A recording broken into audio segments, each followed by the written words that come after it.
నమస్తే SP news కి స్వాగతం. ముందుగా బులెటిన్ లో హెడ్లైన్స్.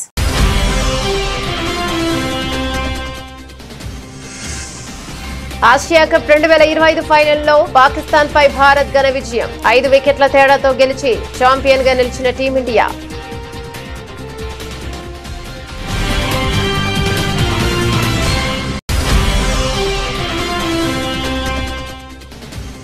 ఆట మైదానంలో ఆపరేషన్ సింధూర్. టీమిండియా విక్టరీపై ప్రధాని మోదీ స్పందన. క్రీడా మైదానంలోనూ ఫలితం ఒకటేనని వ్యాఖ్య.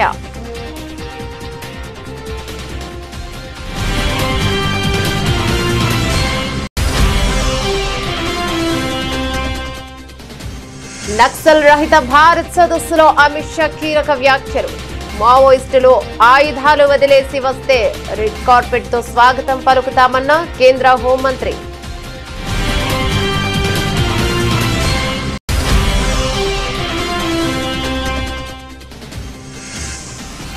విజయవాడ కనకదుర్గ అమ్మవారిని దర్శించుకున్న డీకే శివకుమార్. భక్తుల కోసం చేసిన ఏర్పాట్లు అద్భుతంగా ఉన్నాయని ప్రశంస.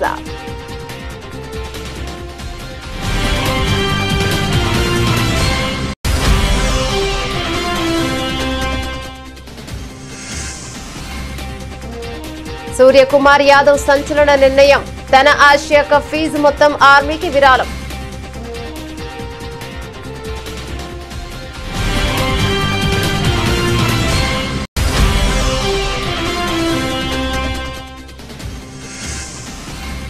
తెలంగాణలో మోగిన స్థానిక ఎన్నికల నగర. షెడ్యూల్ విడుదల. అక్టోబర్ 9 నుంచి నామినేషన్ల స్వీకరణ ప్రక్రియ ప్రారంభం.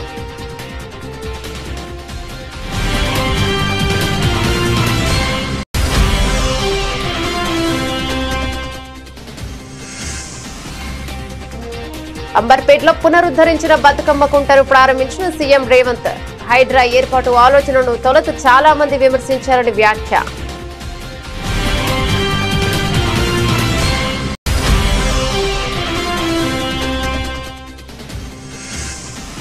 కృష్ణా గోదావరి నదుల్లో వరద ప్రవాహాలపై ఏపీ సీఎం చంద్రబాబు సమీక్ష.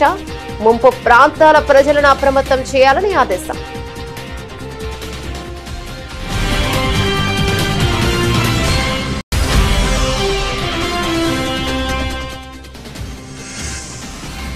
స్థానిక సంస్థల ఎన్నికలకు తమ ప్రభుత్వం అన్ని విధాలుగా సిద్ధంగా ఉంది స్పష్టం చేసిన మంత్రి పొన్న ప్రభాకర్.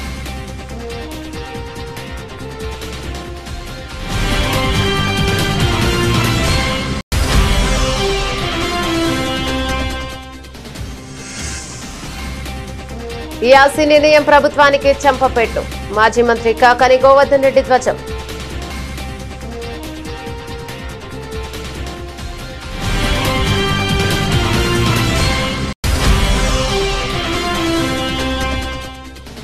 పెరుగుతున్న జనాభాకు దృష్ట్యా మెట్రోను విస్తరించాలని మాజీ సీఎం కేసీఆర్ ఆనాడే చెప్పారు.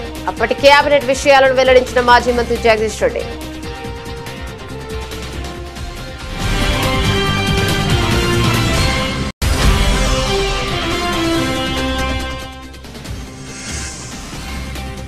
నొప్పిని భరిస్తూ కాంతారా చాప్టర్ 1 ఈవెంట్ కు ఎన్టీఆర్. చిన్ననాటి జ్ఞాపకాలతో భావోద్వేగ ప్రసంగం.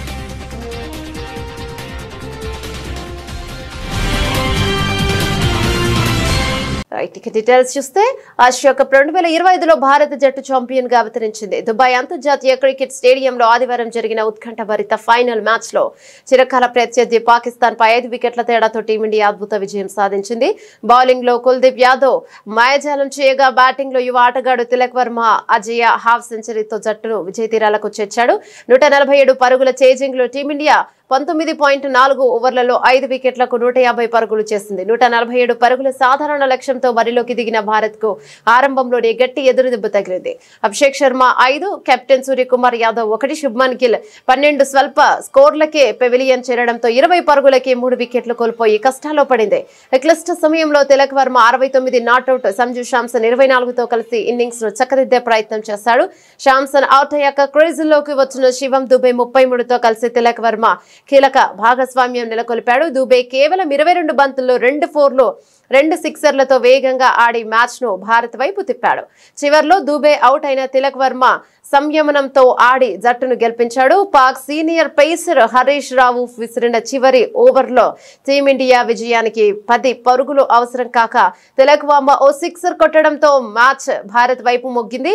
రింకు సింగ్ విన్నింగ్ షాట్ గా 4 కొట్టడంతో భారత్ టోర్నీ విజేతగా అవతరించింది. అంతకు ముందు టాస్ గెలిచి బౌలింగ్ ఎంచుకున్న భారత్ పాకిస్తాన్ పై కట్టడి చేసింది. పాక్ ఓపెనర్లు షాహిబ్ దాదా ఫహాన్ 57, ఫకర్ జమాన్ 46 రాణించిన మిగతా బ్యాటర్లు విఫలమయ్యారు. ముఖ్యంగా భారత స్పిన్నర్ కుల్దీప్ యాదవ్ 4 ఓవర్లలో 30 పరుగులు ఇచ్చి 4 కీలక వికెట్లు పడగొట్టి పాపి పతనాన్ని శాసించాడు. అతనిని తోడుగా జస్ప్రీత్ బుమ్రా, అక్షర్ పటేల్, వరుణ్ చక్రవర్తి తలా 2 వికెట్లు తీయడంతో పాకిస్తాన్ 19.1 ఓవర్లలో 146 పరుగులకే ఆలౌట్ అయింది. భారత బౌలర్ల సమిష్టి ప్రదర్శన, ఆ తర్వాత తిలక్ వర్మ బాధ్యతాయుతమైన ఇన్నింగ్స్ తో టీమిండియా ఆసియా కప్ ను కైవసం చేసుకుంది. భారత ఆసియా కప్ గెలవడం ఇది 9వసారి కావడం విశేషం కాగా ఈసారి ఆసియా కప్ లో భారత్ పాకిస్తాన్ జట్లు 3 సార్లు తలపడగా అన్నింటా భారత్ జట్టే విజయం సాధించింది. ఆసియా కప్ చరిత్రలో భారత్ పాక్ జట్ల ఫైనల్ గా తలపడ్డం ఇదే మొదటిసారి కాగా భారత్ తన ఆధిపత్యాన్ని నిరూపించుకుంది. ఆసియా కప్ ఫైనల్లో చిరకాల ప్రత్యర్థి పాకిస్తాన్ పై భారత క్రికెట్ జట్టు సాధించిన విజయంపై ప్రధానమంత్రి నరేంద్ర మోదీ తనదైన శైలిలో స్పందించారు. టీమిండియా ఆటగాళ్లకు అభినందనలు తెలుపుతూ ఆయన చేసిన ఒక పోస్ట్ ఇప్పుడు ఆసక్తికరంగా మారింది. తన అభినందన సందేశంలో ఆపరేషన్ సింధూర్ అనే పదాన్ని ప్రయోగించడం విశేషం. క్రీడా మైదానంలో భారత జట్టు చూపిన అద్భుత ప్రదర్శనను ప్రశంసిస్తూ ప్రధాని మోదీ తన అభిప్రాయాన్ని పంచుకున్నారు. ఆట మైదానంలో ఆపరేషన్ సింధూర్ ఎక్కడైనా ఫలితం ఒక్కటే, భారత్ విజేత అని ఆయన పేర్కొన్నారు. ఈ విజయం సాధించిన మన క్రికెటర్లకు అభినందనలు అంటూ తన పోస్ట్ ను ముగించారు. సాధారణంగా భారత జట్టు కీలక విజయాలు నమోదు చేసినప్పుడు ప్రధాని మోదీ అభినందనలు తెలపడం పరిపాటి. అయితే ఈసారి కాస్త వినూత్నంగా ఒక ప్రత్యేకమైన పదాన్ని ఉపయోగించి శుభాకాంక్షలు తెలపడం చర్చనీయాంశంగా మారింది. భారత విజయాన్ని ఆపరేషన్ సింధూర్ తో పోల్చడం ద్వారా గెలుపు ప్రాధాన్యతను ఆయన చెప్పకనే చెప్పారు.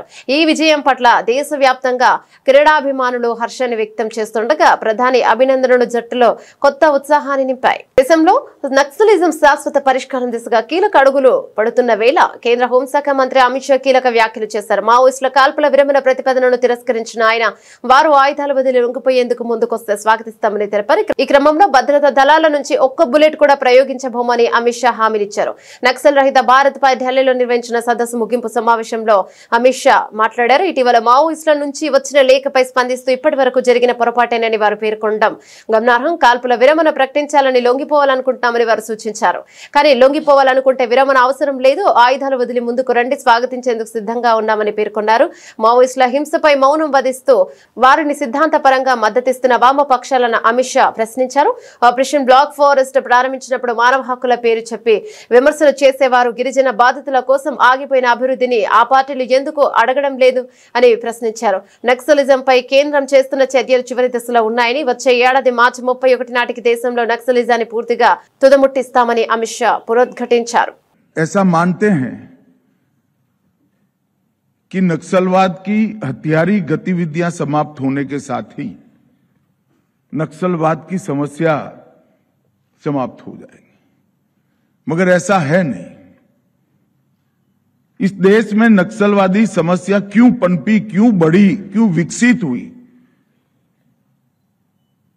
इसका वैचारिक पोषण किसने किया?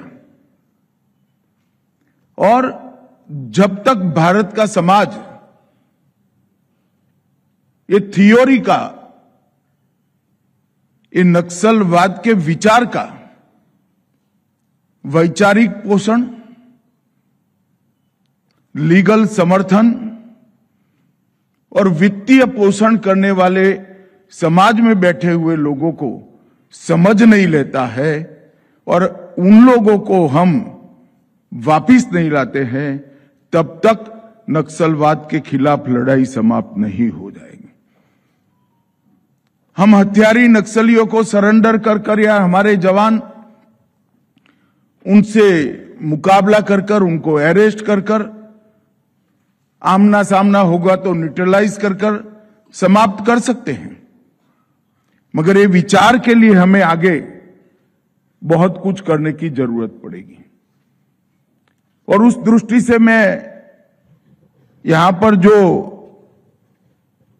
चर्चाएं हुई हैं उसको समय उचित भी मानता हूं और बहुत जरूरी भी मानता हूं। దసరా శరన్నవరాత్రి ఉత్సవాలతో విజయవాడ ఇంద్రకీలాది భక్తులతో కిటకిటలాడుతుంది. ఉత్సవాల్లో అత్యంత ముఖ్యమైన మూల నక్షత్రం సందర్భంగా సోమవారం కనకదుర్గమ్మ అమ్మవారు సరస్వతీదేవి అలంకారంలో భక్తులకు దర్శనమిస్తున్నారు. ఈ పవిత్రమైన రోజున అమ్మవారిని దర్శించుకునేందుకు పలువురు రాజకీయ ప్రముఖులు ఆలయానికి తరలివచ్చారు. కర్ణాటక ఉప ముఖ్యమంత్రి డీకే శివకుమార్, ఆంధ్రప్రదేశ్ మంత్రి కొలుసు పాదసారథి అమ్మవారిని దర్శించుకుని ప్రత్యేక పూజలు నిర్వహించారు. ఇక ఈ ఉదయం ఆలయానికి చేరుకున్న కర్ణాటక ఉప ముఖ్యమంత్రి డీకే శివకుమార్ వేద పండితులకు ఆలయ అధికారులు సాంప్రదాయబద్ధంగా స్వాగతం పలికారు. అనంతరం ఆయన అమ్మవారికి ప్రత్యేక పూజలు జరిపారు. దర్శనం తర్వాత మీడియాతో మాట్లాడుతూ దుర్గామాతను దర్శించుకోవడం ఎంతో ఆనందంగా ఉందని తెలిపారు. భక్తుల సౌకర్యార్థం ఆలయ యంత్రాంగం చేసిన ఏర్పాట్లు అన్ని బాగున్నాయని ప్రశంసించారు. ఆలయ ప్రాంగణం మంచి ఆధ్యాత్మిక వాతావరణంతో నిండిపోయిందని ఆయన అన్నారు. ఆసియా కప్ విజయం అందించిన ఆనందం ఒకవైపు, ప్రధానోత్సవంలో ఎదురైన అవమానం మరోవైపు. ఈ రెండింటి నడుమ టీమిండియా కెప్టెన్ సూర్యకుమార్ యాదవ్ తన దాతృత్వంతో దేశ ప్రజల హృదయాలను గెలుచుకున్నాడు. ఈ టోర్నమెంట్ ద్వారా తనకు లభించిన మ్యాచ్ ఫీజు మొత్తాన్ని భారత సైన్యానికి విరాళంగా ప్రకటిస్తున్నట్లు వెల్లడించి ఇక నిజమైన నాయకుడు అనిపించుకున్నారు. ఆసియా కప్ 2025 ఫైనల్లో పాకిస్తాన్ పై భారత్ ఘన విజయం సాధించిన సంగతి తెలిసిందే. బహుమతుల ప్రధానోత్సవంలో పాకిస్తాన్ అంతర్గత వ్యవహారాల మంత్రి, ఏసీసీ అధ్యక్షుడు కూడా అయిన మొహిన్స్ నఖ్వీ చేతుల మీదుగా ట్రోఫీని స్వీకరించేందుకు భారత జట్టు నిరాకరించింది. ఇది తీవ్ర వివాదానికి దారితీసింది. ఈ అవమానకర పరిణామంపై కెప్టెన్ సూర్యకుమార్ యాదవ్ తీవ్రంగా భావోద్వేగభరితంగా స్పందించాడు. కష్టపడి గెలిచిన తర్వాత ట్రోఫీని నిరాకరించడం తీవ్రంగా బాధించింది. కానీ నా అసలైన ట్రోఫీలు ఈ లోహపు కప్పులో లేవు, డ్రెస్సింగ్ రూమ్ లో ఉన్నాయి.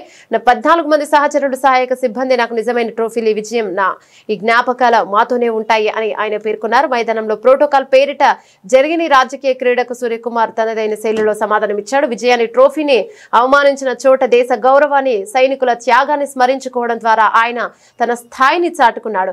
ఈ విజయం దేశ ప్రజలందరిది. మనల్ని రెయింబవల్లో కాపాడుతున్న సైనికుల త్యాగం ముందు ఈ మ్యాచ్ ఫీజు చాలా చిన్నది. నా వంతు ఈ మొత్తాన్ని భారత సైన్యానికి అందిస్తున్నానని ప్రకటించే కోట్లాది మంది భారతీయుల మనసులను గెలుచుకున్నాడు. ఇదిలా ఉండగా ఆసియా కప్ లో అద్భుత ప్రదర్శన కనబరిచిన భారత జట్టుకు, సహాయక సిబ్బందికి బీసీసీఐ 21 కోట్ల భారీ నజరానాను ప్రకటించింది. వారిని ఘనంగా అభినందించింది. ట్రోఫీ దక్కకపోయిన కెప్టెన్ చూపిన తెగువ, దాతృత్వం కారణంగా టీమిండియా గౌరవం రెట్టింపైందని సర్వత్రా ప్రశంసలు వెలువెత్తుతున్నాయి. But it's like a gesture मेरी तरफ से. पता नहीं ये कंट्रोवर्सी हो सकता है कि नहीं. कंट्रोवर्शियल नहीं है, it's a good thing. I actually personally want to give my match fees of all the games which I have played in this tournament to the Indian Army. తెలంగాణలో పల్లె పొరుగు రంగం సిద్ధమైంది. ఎప్పుడెప్పుడా అని ఎదురు చూస్తున్న స్థానిక సంస్థల ఎన్నికల షెడ్యూల్ రాష్ట్ర ఎన్నికల సంఘం ఎస్ఈసి ప్రకటించింది.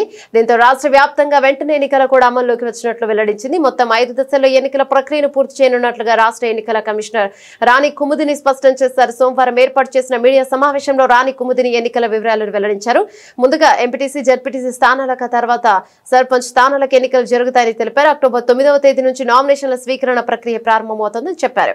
ఎంపీటీసీ, జడ్పీటీసీ ఎన్నికలను 2 దశల్లో నిర్వహిస్తామని, అక్టోబర్ 23న తొలి విడత, అక్టోబర్ 20న రెండో విడత పోలింగ్ ఉంటుందని వివరించారు. సర్పంచ్ ఎన్నికలను 3 దశల్లో నిర్వహించనున్నట్టు ఆమె పేర్కొన్నారు. తొలి విడత సర్పంచ్ ఎన్నికలకు అక్టోబర్ 15న నోటిఫికేషన్ విడుదల చేసి అక్టోబర్ 31న పోలింగ్ జరుపుతామన్నారు. రెండో విడతకు అక్టోబర్ 21 నుంచి నామినేషన్లు స్వీకరించి నవంబర్ 4న పోలింగ్ నిర్వహిస్తామని తెలిపారు.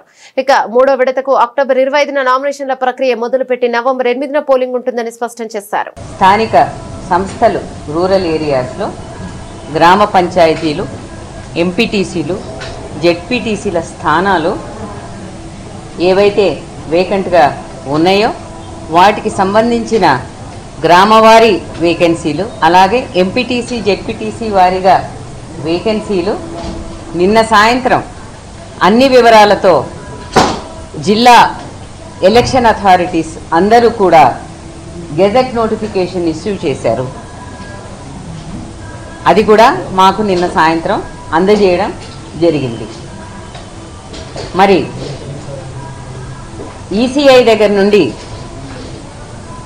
ఎలక్టరల్ రోల్స్ తెప్పించుకొని వాటిని పోలింగ్ స్టేషన్ వారీగా, వార్డుల వారీగా, గ్రామ పంచాయతీ వారీగా, ఎంపీటీసీల వారీగా కూడా మేము పబ్లిష్ చేసి ఎలక్టరల్ రోల్స్కి సంబంధించి అన్ని పొలిటికల్ పార్టీస్తో కూడా జిల్లా ఎలక్షన్ అధికారులు మీటింగులు పెట్టి సెప్టెంబర్ 10 నాటికి ఈ ఎలక్టరల్ రోల్స్ని పబ్లిష్ చేయటం అన్నది జరిగింది.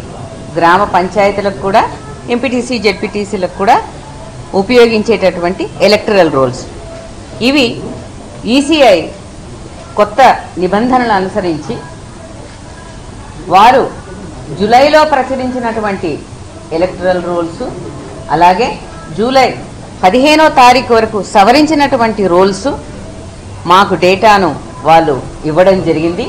ఆ డేటా డౌన్లోడ్ చేసుకున్న పిదప మండలాల వారీగా జిల్లా ఎలక్షన్ అధికారులు ఎంపీడీఓల ద్వారా, డిపిఓల ద్వారా ఈ ఎలక్టరల్ రోల్స్ అన్నది విభజించి అదేవిధంగా డ్రాఫ్ట్స్ కూడా ఇచ్చి తదుపరి ఆ ఒక డ్రాఫ్ట్ మీద అబ్జెక్షన్స్ కానీ రిమార్క్స్ కానీ కాల్ ఫార్ చేసి ఎంత వర్షాలు వచ్చినా సరే అట్లాంటి సిచ్యువేషన్లో కూడా డిస్ట్రిక్ట్ ఎలక్షన్ అథారిటీస్ చాలా చక్కగా ఎలక్టరల్ రూల్స్ ఫైనల్ చేసి పబ్లిష్ చేశారు. తదుపరి ప్రిపరేటరీ యాక్టివిటీస్ చిన్న చిన్నవి ఉంటే అవి కూడా కంప్లీట్ చేసుకున్నాం. మెయిన్గా ఇవి రెండే, వేకెన్సీస్ని గెజెట్ చేయటం, ఎలక్టరల్ రోల్స్ని పబ్లిష్ చేయటం అనేది రెండు ముఖ్యమైన కార్యక్రమాలు కాబట్టి వాటిని పూర్తి చేసుకున్న పిదప ఇప్పుడు ఈ వేకెన్సీస్కి టైం షెడ్యూల్ ఇవ్వాలని చెప్పి ఈరోజు మీ ద్వారా అందరి ఓటర్స్కి కూడా తెలియజేయడం జరుగుతున్నది. ఏదైనా ఒక మంచి పనికి శ్రీకారం చుట్టినప్పుడు విమర్శలు రావడం సర్వసాధారణమని, వాటిని పట్టించుకోకుండా లక్ష్యం వైపు కొనసాగినప్పుడే మంచి ఫలితాలు వస్తాయని తెలంగాణ ముఖ్యమంత్రి రేవంత్ రెడ్డి అన్నారు. హైదరాబాద్ నగరంలోని చెరువుల పరిరక్షణ కోసం Hyderabad roads and buildings authority ఏర్పాటు ఆలోచన చేసినప్పుడు కూడా తనపై ప్రారంభంలో విమర్శలు వచ్చాయని ఆయన గుర్తు చేశారు. బతుకమ్మ పండుగను పురస్కరించుకుని అంబర్పేటలో సుదీర్ఘకాలం కబ్జాలకు గురైన కనుమరుగైన బతుకమ్మ కుంటను పునరుద్ధరించిన తర్వాత ఆదివారం ఆయన ప్రారంభించారు. సందర్భంగా ఏర్పాటు చేసిన సభలో సీఎం మాట్లాడారు. ఒకప్పుడు ఆనవాలు కూడా లేకుండా పోయిన బతుకమ్మ కుంటను తిరిగి పునరుద్ధరించడం ఒక గొప్ప మైలురాయి అని రేవంత్ రెడ్డి అభివర్ణించారు. 7.15 కోట్ల వ్యయంతో 14.16 ఎకరాల విస్తీర్ణంలో హైడ్రా చేపట్టిన పనులను ఆయన అభినందించారు. కార్యక్రమానికి బతుకమ్మలతో హాజరై స్థానిక మహిళలు ముఖ్యమంత్రికి ఘన స్వాగతం పలికారు. సందర్భంగా హైడ్రా రూపొందించిన ప్రత్యేక గీతాన్ని సీఎం ఆవిష్కరించారు. నేను హైడ్రా ఆలోచన చేసినప్పుడు చాలామంది చాలా రకాలుగా మాట్లాడారు.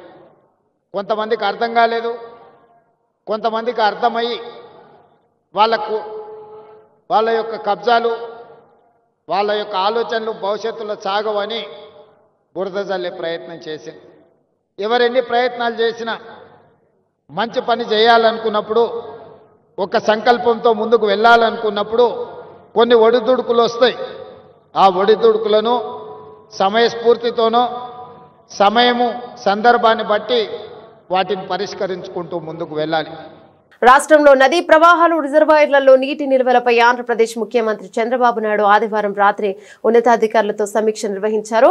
ఇక డైనమిక్ ఫ్లడ్ మేనేజ్మెంట్ తో నీటి వనరుల సంపూర్ణ వినియోగం జరిగేలా చూడాలని సీఎం సూచించారు. ఎగువ రాష్ట్రాల నుంచి వస్తున్న వరద ప్రవాహాలను రియల్ టైంలో అంచనా వేస్తూ అవసరమైన చర్యలు తీసుకోవాలని ఆదేశించారు. రెయిన్ గేజెస్ ద్వారా కురిసిన వర్షాన్ని లెక్కించి ఫ్లడ్ మేనేజ్మెంట్ చేపట్టాలన్నారు. వర్షపాతం, ఎగువ రాష్ట్రాల నుంచి వచ్చే నీటి ప్రవాహాల సమాచారాన్ని విశ్లేషించి సమన్వయంతో అన్ని రిజర్వాయర్లను పూర్తిగా నింపాలని సీఎం సూచించారు. అదేవిధంగా సాధ్యమైన ఎక్కువ చెరువులను నీటితో నింపాలని ఆదేశించారు. కృష్ణానదిలో ప్రకాశం బ్యారేజ్ వద్ద ప్రస్తుతం 6.57 లక్షల క్యూసెక్కుల వరద ఉందని అధికారులు తెలిపారు. వచ్చిన నీటిని వచ్చినట్టు సముద్రంలోకి పంపుతున్నట్లు వివరించారు. సోమవారం సాయంత్రానికి 7 లక్షల క్యూసెక్కులకు పైగా వరద రావచ్చని అంచనా వేస్తున్నట్లు తెలిపారు. శ్రీశైలం నుంచి వస్తున్న వరదతో పాటు తెలంగాణ రాష్ట్రంలో కురుస్తున్న భారీ వర్షాల కారణంగా వరద వస్తోందని తెలిపారు. అలాగే గోదావరిలో ధవళేశ్వరం వద్ద ప్రస్తుతం 10.12 లక్షల క్యూసెక్కుల వరద ఉంటుందని, వరద ప్రవాహం పెరిగి 11.50 లక్షల క్యూసెక్కుల వరకు రావచ్చని అధికారులు తెలిపారు. మరోవైపు వరదల కారణంగా ముప్పు ఉండే ప్రాంతాల ప్రజలను ఎప్పటికప్పుడు సమాచారం అప్రమత్తం చేయాలని సూచించారు. వరద ప్రభావిత ప్రాంతాల్లో ఆయా శాఖల అధికారుల సమన్వయంతో ప్రజలకు అవసరమైన సహాయం అందించాలని సూచించారు. ఆన్లైన్ విధానంలో జరిగిన ఈ సమీక్షలో ఇరిగేషన్ శాఖ అధికారులు, ఆర్జీఎస్ అధికారులు, డిజాస్టర్ మేనేజ్మెంట్ అధికారులు పాల్గొన్నారు. స్థానిక సంస్థల ఎన్నికల షెడ్యూల్ను ఇవాళ విడుదల చేసింది తెలంగాణ రాష్ట్ర ఎన్నికల సంఘం. మొదట ఎంపీటీసీ, జెడ్పీటీసీ ఎన్నికలు జరగనున్నాయి. ఆ తర్వాత వార్డులు, సర్పంచ్ ఎన్నికలు నిర్వహించనుంది. ఎన్నికల సంఘం అయితే ఎన్నికల షెడ్యూల్ విడుదల అనంతరం ఏబీఎన్ ఆంధ్రజ్యోతితో మంత్రి పొన్నం ప్రభాకర్ మాట్లాడారు. స్థానిక సంస్థల ఎన్నికలకు తమ ప్రభుత్వం అన్ని విధాలుగా సిద్ధంగా ఉందని చెప్పుకొచ్చారు. ఎన్నికల సంఘం షెడ్యూల్ ఇవ్వడంతో తాము స్థానిక సంస్థల ఎన్నికలకు సిద్ధంగా ఉన్నామని ఉద్ఘాటించారు. కొంతమంది ఉద్దేశపూర్వకంగా కోర్టులను ఆశ్రయించి ఎన్నికలు ఆపాలని చూస్తే చేసేదేం లేదని చెప్పుకొచ్చారు. తమ ప్రభుత్వానికి ప్రజల్లో ఎక్కడ వ్యతిరేకత లేదని, అసంతృప్తి లేదని స్పష్టం చేశారు. 100% స్థానాలు తామే గెలుస్తామని ధీమాను వ్యక్తం చేశారు. ఎంఏయుడి హెచ్ఎండిఏ మరియు జిహెచ్ఎంసీలలో అవినీతి జరుగుతోందనే ఆరోపణలు చేస్తున్న వారు హైదరాబాద్ ఇన్ఛార్జ్ మంత్రిగా తన దృష్టికి తీసుకురావాలని సూచించారు. బ్రేక్ఫాస్ట్ పథకం ద్వారా చాలా మంది ఆకలి తీరుతోందని, 5 రూపాయలకే బ్రేక్ఫాస్ట్ పథకం ద్వారా ఆకలి తీరుతోందని వివరించారు. ప్రస్తుతం బ్రేక్ఫాస్ట్ పథకం 80 చోట్ల మాత్రమే అమల్లో ఉందని తెలిపారు. రాబోయే రోజుల్లో 150 డివిజన్లలో అందుబాటులోకి తెస్తామని మంత్రి పొన్నం ప్రభాకర్ తెలిపారు. చట్టబద్ధంగా, న్యాయబద్ధంగా, ప్రామాణికంగా అన్ని లెక్కలు తీసుకొని మళ్ళీ చెప్తాను, ఇలా నోటికాడి ముద్ద 42% ఎన్నికల షెడ్యూల్ వచ్చింది. ఎవరెక్కడ పోటీ చేస్తారో తెలుస్తా ఉంది. ఇటువంటి సందర్భంలో తప్పకుండా ఎవరు అన్యాయం చేయొద్దని కోరుతా ఉన్నాం. అందుకే రాజకీయ పార్టీల అఫిడవిట్ కోర్టులో ఏమని అడుగుతా ఉన్నాం, నోరోటి నొసలోడు ఆడితే నడవదు. కాబట్టి ఇవాళ మా అభిప్రాయాలను తెలంగాణ సామాజిక న్యాయం కోరే అందరూ కూడా, ఇంక్లూడింగ్ జర్నలిస్టులతో సహా, ఇవాళ ఈ అంశానికి మద్దతు ఇచ్చి ఒక సామాజిక మార్పుకు తెలంగాణ ఆనాడు భూమి కోసం, ముక్తి కోసం, విముక్తి కోసం పోరాటం జరిగింది. ఆనాడు నియంతృత్వానికి, నిరంకుశానికి వ్యతిరేకంగా పోరాటం జరిగింది. తర్వాత తెలంగాణ ఉద్యమ సాధనకు జరిగింది. ఇవాళ తెలంగాణ సామాజిక న్యాయం కొరకు జరుగుతుంది. ఇప్పుడే తెలంగాణ తొలి రాష్ట్రంగా దేశానికి ఆదర్శంగా కావడానికి ప్రయత్నం జరుగుతుంది. అందరూ సహకరించాలని కోరుతాను. తన అనుమతి లేకుండా విద్యుత్ ఛార్జీల పేరుతో ప్రజలపై భారం మోపేందుకు ప్రభుత్వానికి ఏపీఈఆర్సీ తలంటితే సిగ్గుపడాల్సింది పోయి ట్రూ డౌన్ పేరుతో విద్యుత్ ఛార్జీలను తగ్గిస్తున్నట్లుగా ఎల్లో మీడియా ద్వారా చంద్రబాబు ప్రచారం చేసుకోవడం ఆయన దివాలా కోరుతనంకు నిదర్శనమని వైఎస్ఆర్ కాంగ్రెస్ పార్టీ నెల్లూరు జిల్లా అధ్యక్షుడు మాజీ మంత్రి కాకాని గోవర్ధన్ రెడ్డి ఆగ్రహాన్ని వ్యక్తం చేశారు. ట్రూ డౌన్ వల్ల వినియోగదారులకు వెనక్కివాల్సిన రూపాయలు 923.55 కోట్లను తాను ఎంత ఉదారంగా తగ్గిస్తున్నట్లు చెప్పుకోవడానికి సిగ్గులేదా అని ప్రశ్నించారు. నెల్లూరులోని పార్టీ జిల్లా కార్యాలయంలో మీడియాతో మాట్లాడుతూ అధికారంలోకి వస్తే విద్యుత్ ఛార్జీలను తగ్గిస్తానని, ఎన్నికల్లో హామీ ఇచ్చిందే కాకుండా సీఎం అయ్యే ఏడాదిలోనే ప్రజలపై చంద్రబాబు 19,000 కోట్ల విద్యుత్ భారం మోపాడని ధ్వజమెత్తారు. నిద్ర లేచింది మొదలు అబద్దాలు చెప్పడం అలవాటుగా మార్చుకున్న చంద్రబాబు ఇళ్ల నిర్మాణం గురించి అసెంబ్లీలో పచ్చి అబద్దాలు మాట్లాడారని, వైఎస్ఆర్సీపీ హయాంలో నిర్మించిన ఇళ్లను కూడా తానే కట్టినట్టు ప్రచారం చేసుకోవడం సిగ్గుచేటని కాకాని మండిపడ్డారు. 16 నెలల్లో పేదవాడికి 1 సెంటు ఇంటి స్థలం ఇవ్వలేని చంద్రబాబు ఏకంగా 3 లక్షల ఇళ్లు పూర్తి చేశానని ఎలా చెప్తున్నారని ప్రశ్నించారు. 19,000 కోట్ల రూపాయలు వీరబాదుడు బాది ఎలక్ట్రిసిటీ రెగ్యులేటరీ కమిషన్ మీరు చేసింది తప్పు అని మొట్టికాయలు వేసి చెంపదెబ్బ కొట్టి మీరు ప్రజల దగ్గర అధికంగా వసూలు చేసినటువంటి మొత్తాన్ని వెనక్కి ఇవ్వండి అని అంటే దానిని చంద్రబాబు నాయుడు తన ఘనతగా చెప్పుకోవడం, కొన్ని ఎల్లో మీడియాకి సంబంధించినటువంటి చంద్రబాబు నాయుడు అనుకూల మీడియా ఏ రోజు లేనటువంటి విధంగా చరిత్రలో ఈరోజు చంద్రబాబు నాయుడు గారు ఇది ప్రజలకి భారం తగ్గించాడు అని చెప్పి మాట్లాడడం అనేటువంటిది ఆయన ఘనతగా ఈరోజు మాట్లాడడం అనేటువంటిది దౌర్భాగ్యపు ఎల్లో మీడియాలో ఏమి మాట్లాడాలో కూడా తెలియనటువంటి పరిస్థితి. ఈ మాట ఎందుకు చెప్తున్నామంటే వాస్తవాలు తెలియాల్సినటువంటి పరిస్థితి. దాదాపుగా ఈరోజు లెక్క కడితే విద్యుత్ ఛార్జీల విషయంలో చంద్రబాబు ప్రభుత్వానికి ఎలక్ట్రిసిటీ రెగ్యులేటరీ కమిషన్ మొట్టికాయలు వేసి 923.55 కోట్ల ప్రజల నుంచి మీరు ఏదైతే అధికంగా వసూలు చేశారో, చేయకుండా పరిమితిని మించి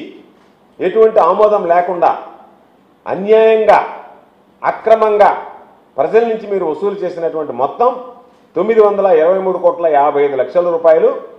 నవంబర్ 1 సంవత్సర కాలంలో దీన్ని సర్దుబాటు చేయండి అని చెప్పి ఆదేశాలు ఇస్తే, నవంబర్ నుంచి దాన్ని సర్దుబాటు చేయడానికి ఈరోజు చర్యలను ఉపక్రమించండి అని చెప్పి ఆదేశిస్తే ఎలక్ట్రిసిటీ రెగ్యులేటరీ కమిషన్ దాని ప్రకారం ఈరోజు తగ్గించి ఈరోజు దానికి సంబంధించినటువంటి దాంట్లో ఏదో ఊరట కలిగించినట్టుగా మాట్లాడడం అనేటువంటిది దురదృష్టకరమైనటువంటి విషయం. ఎందుకు చెప్తున్నామంటే మీరు చెప్పాల్సింది ప్రజల దగ్గర అక్రమంగా వసూలు చేసినటువంటి మొత్తం. పెరుగుతున్న జనాభాకు ఇంకో 50 సంవత్సరాలకు సరిపోయే పద్ధతిలో మెట్రోను 3 ఫేజ్లో విస్తరించాలని మాజీ సీఎం కేసీఆర్ ఆనాడు చెప్పారని మాజీ మంత్రి ఎమ్మెల్యే జగదీష్ రెడ్డి గుర్తు చేశారు. ఈ విషయమైన ఆయన మాట్లాడుతూ దీనిపై ఇప్పటికీ కేబినెట్ సమావేశంలో చర్చ చేసి మంత్రుల అభిప్రాయాలను తీసుకుని అవసరమున్న చోట్ల మెట్రో విస్తరణ చేయడానికి ప్రణాళికలు చేశారన్నారు. 3 ఫేజ్లో హైదరాబాద్ లోని అన్ని ప్రాంతాల ప్రజలకు అనువుగా ఉండేటట్టు శంషాబాద్ ఎయిర్పోర్ట్ కు కలుపుతూ మెట్రోను కట్టాలని కేసీఆర్ ప్రణాళికలు చేశారని జగదీష్ రెడ్డి చెప్పుకొచ్చారు. కేసీఆర్ గారు మెట్రోను 3 ఫేజ్లలో ఎట్లా చేసుకుంటూ పోవాలి, పెరుగుతున్న జనాభా అవసరాలకి ఇంకా 50 సంవత్సరాల అవసరాలకు సరిపోయే పద్ధతుల్లో ఏ రకంగా దాన్ని పెంచుకుంటూ పోవాలి, విస్తరించుకుంటూ పోవాలి అనే దానికి ఒక శాస్త్రీయమైన సర్వే చేయించి మెట్రో విస్తరణను కూడా చెప్పి చాలా స్పష్టంగా క్యాబినెట్లో చర్చ చేసి మంత్రుల సలహాలు సూచనలు కూడా తీసుకొని ఇంకా కొన్ని చోట్ల ఏదైనా మిస్ అయింది, ఇగో ఇది అవసరం ఉంది అని అనుకున్న చోట పెంచి నిజంగా అక్కడ అంత అవసరం ఉందా లేదా, మంత్రులు ఎమ్మెల్యేలు అడిగినంత మాత్రాన మనం ఇవ్వద్దు, అక్కడ అవసరం ఉందా లేదా, అంతమంది ఆదాయం వస్తుందా లేదా, అది నడవడానికి సరిపోయే పద్ధతుల్లో చూసి మాత్రమే చేయాలి అని చెప్పి స్పష్టంగా చెప్పారు. ఆ ప్రాంతాలు కూడా ఎక్కడెక్కడ కేసీఆర్ గారు ప్రతిపాదించారనేది. సరే, మనం మొదటిది ఫేజ్ 1 69 కిలోమీటర్లు మియాపూర్ నుంచి LB Nagar, Jubilee bus station నుంచి MGBS ఫలక్నుమాకి, నాగోలు రాయదుర్గు. ఇవి మొదటి ఫేజ్లో వాళ్ళు ప్రారంభం చేసిపోయిన 30% పనిచేసిన కేసీఆర్ గారు రాగానే 2 ఏళ్లలోనే దాని వెంటబడి మిగతా 70% పూర్తి చేసి వాళ్ళ సేవలు అందిస్తూ ఉన్నాయి. ఫేజ్ 2లో కూడా రాయదుర్గు నుంచి శంషాబాద్ ఎయిర్పోర్ట్కి, BHEL నుంచి లక్డికాపూల్కి 26 కిలోమీటర్లు, నాగోల్ నుంచి ఎల్బీ నగరు ఆ లింక్ ఏదైతుందో 5 కిలోమీటర్లు, MGBS ఫలక్నుమా 5.5 కిలోమీటర్లు. ఇది సెకండ్ ఫేజ్లో ప్రతిపాదన పెట్టి దానికి పూర్తి స్థాయిలో పనులు మొదలుపెట్టే ప్రక్రియలో ప్రారంభం చేశారు.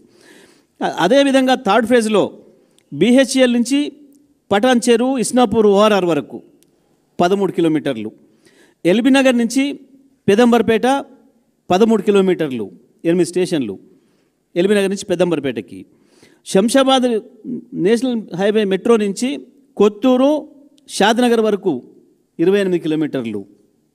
సినీ రంగంలో స్నేహానికి, వృత్తి పట్ల నిబద్ధతకు అసలైన నిదర్శనంగా నిలిచారు యంగ్ టైగర్ ఎన్టీఆర్. కొద్ది రోజుల క్రితం ఒక యాడ్ షూటింగ్ లో గాయపడి ఇంకా పూర్తి స్థాయిలో కోలుకున్నప్పటికీ ఇచ్చిన మాట కోసం Kantara chapter 1 Telugu pre release వేడుకకు ముఖ్య అతిథిగా హాజరయ్యారు. ఆదివారం సాయంత్రం హైదరాబాద్ లోని జాసీ కన్వెన్షన్ లో అట్టాసంగా జరిగిన కార్యక్రమంలో ఎన్టీఆర్ నొప్పితో ఇబ్బంది పడుతూనే పాల్గొని అందరి హృదయాలను గెలుచుకున్నారు. ఆయన రాకతో ఈవెంట్ కు కొత్త శోభ వచ్చింది. గాయం కారణంగా గట్టిగా మాట్లాడలేకపోతున్నాను, దయచేసి కాస్త ఓపికగా వినండి, త్వరలోనే ముగిస్తానని అభిమానులను కోరడం ఆయన నిబద్ధతకు అర్థం పట్టింది. సందర్భంగా ఎన్టీఆర్ మాట్లాడుతూ కాంతార ప్రపంచంతో తనకున్న వ్యక్తిగత అనుబంధాన్ని పంచుకున్నారు. నాకు దాదాపు 3 ఏళ్ల వయసున్నప్పుడు మా అమ్మమ్మ కుందాపురం సమీపంలోనే ఉన్న ఊరు అని చెప్పేది. అక్కడి దైవాలైన గులిగా, పంజుర్లి గురించి ఎన్నో కథలు చెప్పేది. అవన్నీ వింటున్నప్పుడు ఇలా నిజంగా జరుగుతుందా అని నాకు ఎన్నో సందేహాలు వచ్చేవి. కథలంటే నాకు చాలా ఇష్టం అంటూ తన బాల్య స్మృతులను నెమరు వేసుకున్నారు. నాకు తెలిసి నా వయసు బహుశా 3 ఏళ్ళు 4 ఏళ్ళు అయి ఉంటుంది. మొట్టమొదటిసారి మా అమ్మమ్మ నన్ను కూర్చోపెట్టి, మా ఊరు ఇది, కుందాపురా దగ్గరే మా ఊరు, చిన్నప్పుడు మేము కొన్ని కథలు విని పెరిగాము అని నాకు చిన్నప్పటి నుంచి కొన్ని కథలు చెప్పడం మొదలుపెట్టేది. అప్పుడు అర్థమయ్యేది కాదు, ఓహో ఇదేంటి, ఇది ఎప్పటికైనా ఇది నిజంగా జరుగుంటుందా, ఈ కథ నిజమేనా కాదా, ఇలాంటి ఎన్నో డౌట్లు నాకు. కానీ బాగా నచ్చేవి. ఆవిడ చెప్పినప్పుడల్లా చాలా ఇంట్రెస్ట్ వచ్చేది. ఒక్కసారి వెళ్ళి చూడాలి కదా, ఈ గుళిగ ఆట అనేది ఏంటి, ఈ పింజుర్లి అంటే ఏంటి, ఒక్కసారి చూడాలి కదా. చిన్నప్పటి నుంచి నాటుకుపోయింది. కానీ ఏ రోజు అనుకోలేదు నేను విన్న ఆ కథల నుంచి, నేను విన్న ఆ కథల గురించి ఒక దర్శకుడు ఆ కథ తీస్తాడు అని, ఒక చిత్రం తీస్తాడు అని. And that was none other than my brother Rishab Shetty.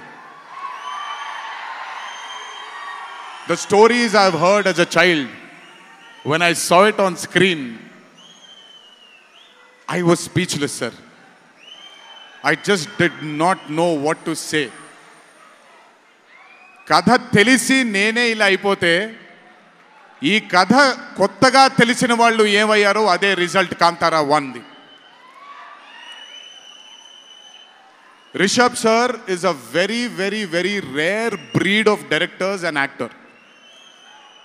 I've always had this, అంటే ఈయనలో డైరెక్టర్ ఓవర్ పవర్ చేస్తాడా, డామినేట్ చేస్తాడా, యాక్టర్ డామినేట్ చేస్తాడా అని.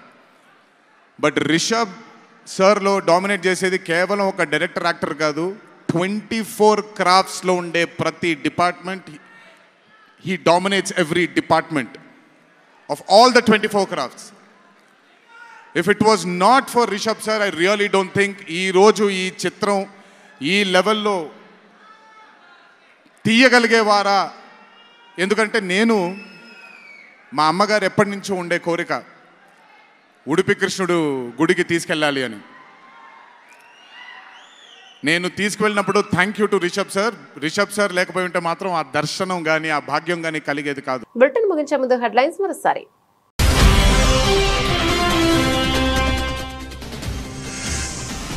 ఆసియా కప్ 2025 ఫైనల్లో పాకిస్తాన్ పై భారత్ ఘన విజయం. 5 వికెట్ల తేడాతో గెలిచి ఛాంపియన్ గా నిలిచిన టీమిండియా.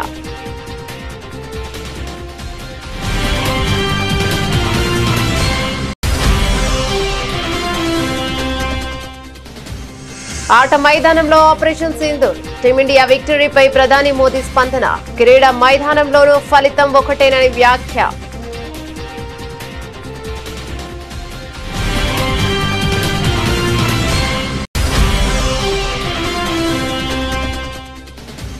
నక్సల్ రహిత భారత్ సదస్సులో అమిత్ షా కీలక వ్యాఖ్యలు. మావోయిస్టులు ఆయుధాలు వదిలేసి వస్తే రెడ్ కార్పెట్ తో స్వాగతం పలుకుతామన్న కేంద్ర హోంమంత్రి.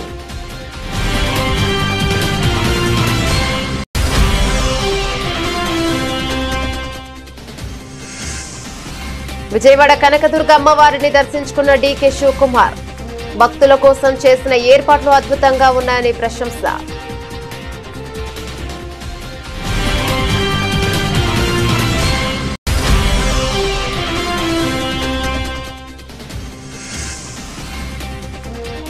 సూర్యకుమార్ యాదవ్ సంచలన నిర్ణయం. తన ఆసియా కప్ ఫీజు మొత్తం ఆర్మీకి విరాళం.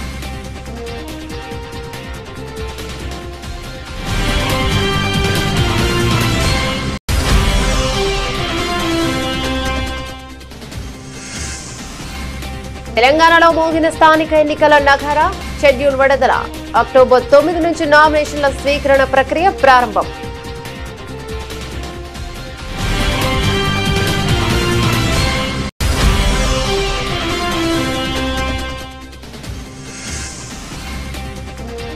అంబర్పేటలో పునరుద్ధరించిన బతుకమ్మ కుంటను ప్రారంభించిన సీఎం రేవంత్.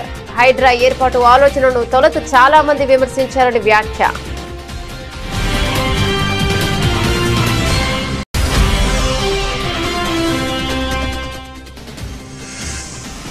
కృష్ణా గోదావరి నదుల్లో వరద ప్రవాహాలపై ఏపీ సీఎం చంద్రబాబు సమీక్ష. ముంపు ప్రాంతాల ప్రజలను అప్రమత్తం చేయాలని ఆదేశం.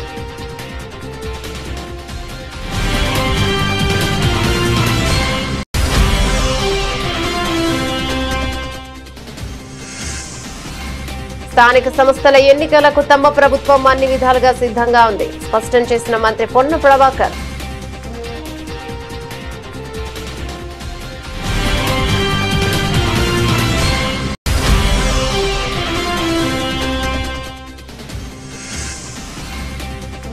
ఈఆర్సీ నిర్ణయం ప్రభుత్వానికి చెంపపెట్టు. మాజీ మంత్రి కాకాని గోవర్ధన్ రెడ్డి ధ్వజం.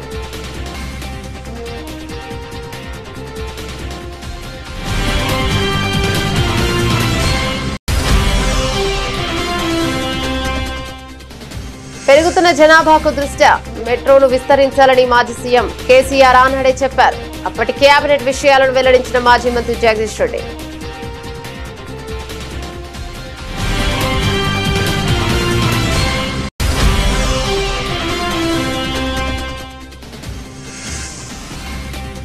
నొప్పిని భరిస్తూ కాంతారా చాప్టర్ 1 ఈవెంట్ కు ఎన్టీఆర్. చిన్ననాటి జ్ఞాపకాలతో భావోద్వేగ ప్రసంగం.